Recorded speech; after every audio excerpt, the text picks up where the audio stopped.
بسم اللہ الرحمن الرحیم۔ السلام علیکم۔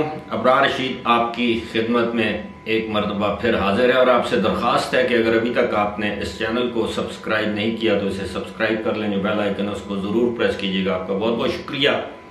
پوری دنیا اس وقت ریسیشن میں ہے، مہنگائی بڑھ رہی ہے، اور اس کی سب سے بڑی وجہ روس اور یوکرین کی جنگ ہے۔ لیکن دبئی میں ایک رپورٹ سامنے آئی ہے، خلیج ٹائمز میں آج ہی وہ رپورٹ چھپی ہے، میری نظر سے گزری، میں نے سوچا کہ میں اپنے ویورز کے ساتھ شیئر کر دوں، خاص طور پر وہ ویورز جو اس وقت یو اے ای یا دبئی میں ہیں۔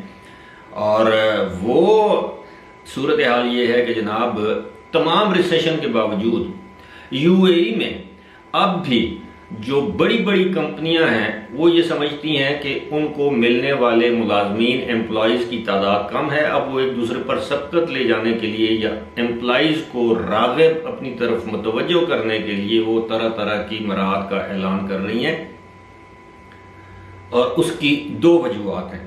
ایک تو یہ ہے کہ یہ دبئی میں یو اے ای میں کہ یو اے ای میں یہ پہلی سرمائی میں، اس سال کی پہلی سرمائی میں جو ان کا گروتھ ریٹ تھا، جو ان کی شرح نمو تھی، وہ 8.2% تھی کووڈ کے بعد، اور میرا خیال ہے کہ یہ دنیا میں سب سے زیادہ شرح نمو ہے، یعنی ترقی کرنے کی شرح 8.2۔ اور یو اے ای نے اپنا ہی ریکارڈ توڑا ہے 11 سال کے بعد۔ 11 سال پہلے ان کی ایک سرمائی میں اتنی شرح نمو تھی۔ اب معلوم نہیں کہ یہ شرح اسی طرح آگے بڑھے گی، اس میں کمی ہوگی، زیادتی ہوگی، لیکن اس کی بہت سی وجوہات ہیں۔ ایک تو یہ ہے کہ کووڈ کے بعد یا کووڈ کے دوران ہی آپ سمجھ لیں کہ ایکسپو 2020 لوگوں کا انویسٹ کرنا، زیادہ انویسٹمنٹ وہاں پہ آنا، زیادہ تر لوگوں کو وہاں پہ ہائر کرنا۔ اب کہا یہ جاتا ہے کہ ایسا وقت آ گیا ہے کہ یو اے ای میں سکلڈ، یہ ذہن میں رکھیے گا، میں لیبر کی بات نہیں کر رہا، جو سکلڈ لوگ ہیں کسی بھی فیلڈ میں ان کی اب کمی ہے۔ اور اب کہا یہ جا رہا ہے کہ جن کمپنیوں میں ملازمین کام کر رہے ہیں ان کو مہنگائی الاؤنس دیا جائے گا، کیونکہ دنیا کے دیگر ممالک کی طرح متحدہ عرب امارات میں بھی مہنگائی دن بدن بڑھتی جا رہی ہے۔ اس کے علاوہ وہاں پہ ہاسپٹیلٹی انڈسٹری، جس کو ہم کہتے ہیں کہ ہوٹل وغیرہ، ریسٹورنٹ، ٹورزم سے متعلق جتنے بھی، وہ اس میں بھی ایک بوم آیا ہے۔ ساتھ ہی ساتھ کنسٹرکشن میں ایک مرتبہ پھر آپ کو نظر آ رہا ہے کہ ترقی ہو رہی ہے۔ درمیان میں تو یہ 2 سال تقریباً ختم ہو کے رہ گئی تھی یہ انڈسٹری۔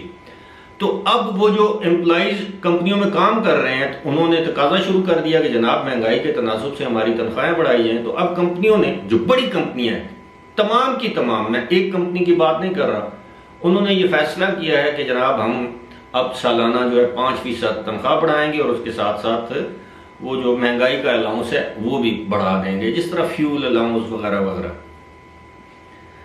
اب اس میں ایک تو ترقی کی شرح، اور دوسری وجہ یہ بتائی جاتی ہے کہ وہاں پہ بہت سے لوگ ایسے ہیں جو پروفیشنلز ہیں، جنہوں نے اب یو اے ای کا گولڈن ویزا، 10 سالہ ویزا حاصل کر لیا ہے، تو اب وہ اپنی مرضی سے وہ چوائس والی کمپنی کے پاس جاتے ہیں اور اپنی من مانی شرائط پر۔ اب آپ اندازہ کیجئے یہ کتنی اچھی بات ہے کہ اب جو شخص کمپیٹنٹ ہے، کوالیفائڈ ہے، ایکسپیرینسڈ ہے، وہ اپنی شرائط پر کمپنی میں جا رہا ہے، اور کمپنی اس کو لینے پر تیار ہے، اور وہ یہ کمپنیاں کہہ رہی ہیں کہ جناب ہمیں نئے بندے نہیں مل رہے، اور ظاہر ہے وہ گیپ کون فل کر سکتا ہے؟ میری ناقص تو نہیں میں کہتا، لیکن میری رائے میں، جو رائے ناقص ہو وہ دینی نہیں چاہیے، اس لیے میں کہہ رہا ہوں میری رائے میں، صاحب رائے میں، یہ جو ہمارے ساؤتھ ایشیا کے جو ممالک ہیں، جن میں پاکستان، انڈیا، بنگلہ دیش، سری لنکا، ان ممالک سے جو بھی پڑھے لکھے لوگ ہیں مختلف فیلڈز میں، ان کے لیے بہترین اپرچونٹی ہے۔ لیکن بات وہی میں پھر دہراؤں گا کہ اگر آپ نے وہاں پر نوکری کے لیے اپلائی کرنا ہے تو ایک، جس سے کہتے ہیں نا، مستند، certified, verified, well reputed recruitment agency کے ذریعے اپلائی کریں۔ آپ کے 4 پیسے نہیں لگیں گے، کوئی فیس نہیں ہے، سیدھا جائیں کمپنی کی ویب سائٹ پہ، وہاں پر اپنا سی وی ڈالیں، اس کے بعد انتظار کریں. اگر آپ کوالیفائڈ ہیں، آپ کی مرضی کی نوکری پر آپ کا انٹرویو کیا جائے گا زوم پہ یا اسکائپ پہ گھر بیٹھے ہوئے، اور آپ کو وہاں پر بلا لیا جائے گا. امید ہے کہ اسی طرح ہے جس طرح کی میں نے رپورٹ پڑھی ہے، کیونکہ اس میں بہت سارے دعوے کیے گئے ہیں. فی الحال مجھے دیجیے اجازت. خدا حافظ.